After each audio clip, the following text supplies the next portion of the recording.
যারা ইসলাম ধর্ম নিয়ে কিছু পড়ালেখা করেছেন তারা ইমাম তাবারি নামের সাথে পরিচিত। ইমাম তাবারি সর্বপ্রথম ইসলামের ইতিহাস রচনা করেন এবং কুরআনের তাফসির করেন। তার রচিত তারিখ আল মুলুক ওয়া আল রাসুল, history of the prophets and kings, ইসলামের সর্বপ্রথম ইতিহাস। ইমাম তাবারি ইরানের তাবারিস্তান নামক স্থানে জন্মগ্রহণ করেন। ওনার জীবনকাল 839 থেকে 923 খ্রিস্টাব্দ, অর্থাৎ উনি আল্লাহর রাসূলের মৃত্যুর 207 বছর পরে জন্মগ্রহণ করেন এবং 291 বছর পরে মৃত্যুবরণ করেন। অর্থাৎ আল্লাহর রাসূলের মৃত্যুর প্রায় 8 জেনারেশন পরে ওনার জন্ম। ইমাম তাবারি শিয়া নাকি সুন্নি? এটা খুবই ইন্টারেস্টিং একটা প্রশ্ন। অনেকের মতে ইমাম তাবারি একজন শিয়া, কিন্তু নিজেকে সুন্নি বলে পরিচয় দিয়েছেন। এই ক্ষেত্রে উনি তাকিয়ার আশ্রয় নিয়েছেন। সহজভাবে তাকিয়া হচ্ছে কোনো কিছু নিজের মধ্যে গোপন করে রাখা এবং এর বিপরীত কথা বলা। তাকিয়া শিয়াদের একটা অনন্য বৈশিষ্ট্য। তাবারির পিতামহ যখন জোরাস্ট্রিয়ান ধর্মী ছিলেন তখন তার নাম ছিল রুস্তম। পরে উনি ইসলাম ধর্ম গ্রহণ করে নাম পরিবর্তন করে নাম রাখেন ইয়াজিদ। ইবনে তাবারি যখন সুন্নিদের জন্য বই লিখেছেন তখন তিনি নিজের নাম লিখেছেন মুহাম্মদ বিন জারির বিন জিয়াদ, এবং যখন শিয়াদের জন্য বই লিখেছেন তখন নিজের নাম নিয়েছেন মুহাম্মদ বিন জারির বিন রুস্তম।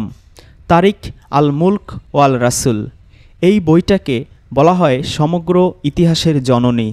13 খণ্ডের এই বইটাই সর্বপ্রথম ইসলামের ইতিহাসের বই।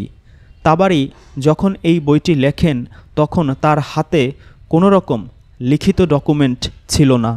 উনি শুধু ওই সময়ে প্রচলিত কাহিনীগুলো লিপিবদ্ধ করেছেন। তিনি কোনো ঘটনার যাচাই বাছাই করে এর সত্যতা নির্ণয় করতে পারেননি, কারণ তথ্য প্রযুক্তি তখন এতটা সহজ সাধ্য ছিল না, কিংবা কোনো হাদিসের বই পুস্তকও ছিল না যার মাধ্যমে উনি তথ্য সংগ্রহ করবেন। তার পদ্ধতি ছিল, সে আমাকে বলেছে, যা সে অমুকের কাছ থেকে শুনেছে, অমুকে শুনেছে তমুকের কাছ থেকে, এবং তমুকে শুনেছে তমুকের কাছ থেকে।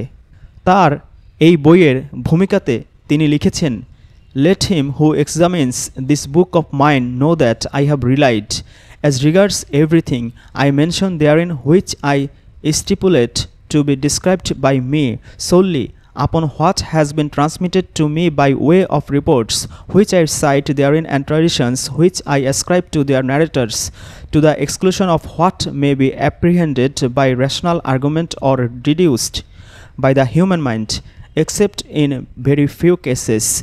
This is because knowledge of the reports of men of the past and of the contemporaries, views of men of the present do not reach the one who has not witnessed them nor lived in their times, except through the accounts of reporters and the transmission of transmitters, to the exclusion of rational deduction and mental inference. Hence, if I mention in this book a report about some men of the past which the reader of listeners finds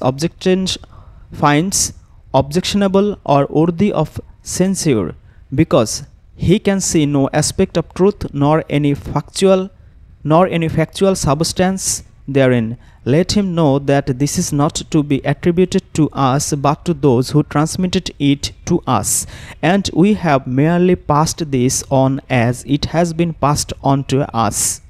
তার এই লাইনগুলো খুব ভালো করে যদি আমরা পড়ি তাহলে এটা পরিষ্কার যে তার কাছে কোনো লিখিত ডকুমেন্ট ছিল না, কোনো সাক্ষ্য প্রমাণ ছিল না, কোনো কিছুই যাচাই বাছাইও করেননি, শুধু যা শুনেছেন তাই ইতিহাস হিসেবে লিখে ফেলেছেন। এর সাথে তার সময়কালটাও আমাদের বিবেচনা করতে হবে।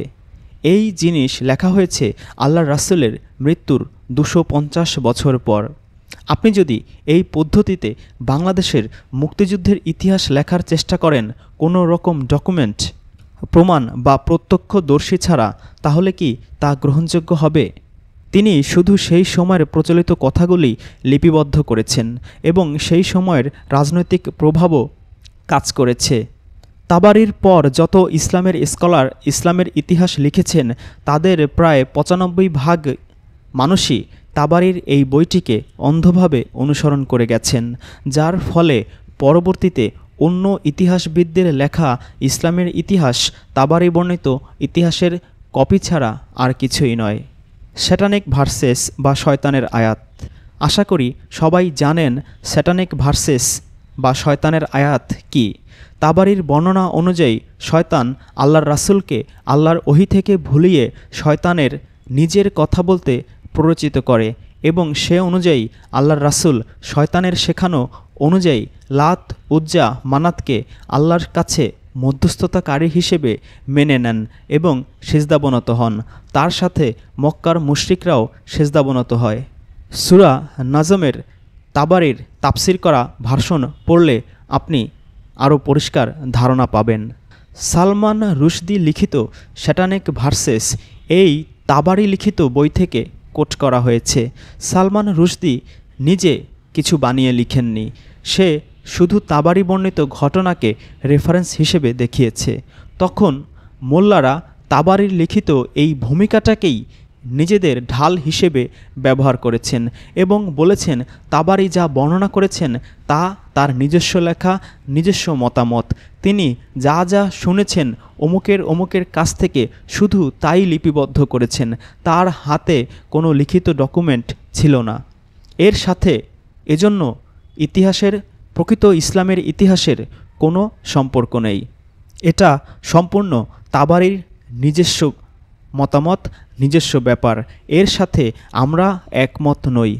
কিন্তু যখন সময়ের সাথে সাথে এই ঘটনা মানুষ ভুলে গিয়েছে, তখন মোল্লারা আবার সেই একই বইকে আঁকড়ে ধরে রেখেছে। তাবারি বর্ণিত ইসলামের ইতিহাসে অনেক জিনিস আছে যা খুবই সন্দেহজনক, বিশেষ করে সিফিনের যুদ্ধ, উষ্ঠির যুদ্ধ, নাহওয়াল এবং কারবালায়ের যুদ্ধ। এ ব্যাপারে ইমাম রাগিব বলেছেন, the civil wars within Islam during the times of হজরত Ali, Muawiya and Yazid have been made up under this fictitious names. These names have been concoct and the narratives in their names have all been invented by one man, the Zoroastrian Imam Tabari bin Rustam.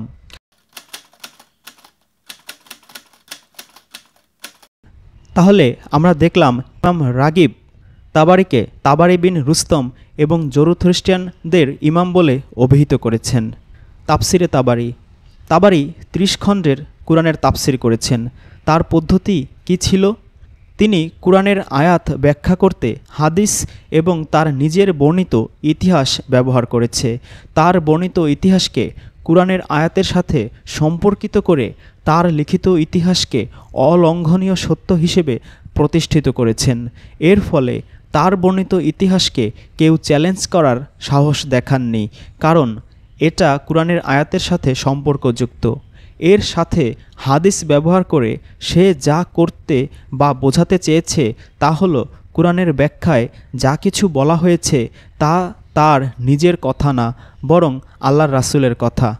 এটা তার একটা খুবই কার্যকরী পদক্ষেপ ছিল, কারণ এরপর থেকে কুরআনের সেই ব্যাখ্যাই সত্য এবং গ্রহণযোগ্য বলে বিবেচিত হতো যা তাবারি লিখেছে।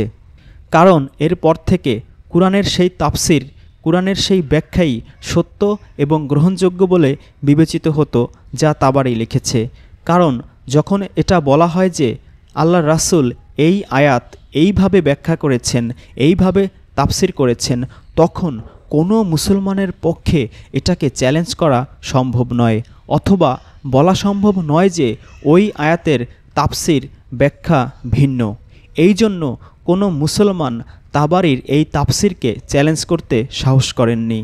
যারা করেছে তাদেরকে নানা রকম উপাধি দেওয়া হয়েছে। এভাবেই কুরআন তাবারির ইতিহাস এবং হাদিসের ওপর নির্ভরশীল হয় এবং নিজের স্বকীয়তা হারায়। যুগ যুগ ধরে মানুষ তাবারি লিখিত এই ইসলামের ইতিহাস এবং তার এই তাফসির অনুসরণ করে আসছে। আর তাই কোরআন যখন এক কথা বলে, অনেক ক্ষেত্রে তাফসিরে দেখা যায় তার বিপরীত ও সাংঘর্ষিক কথা।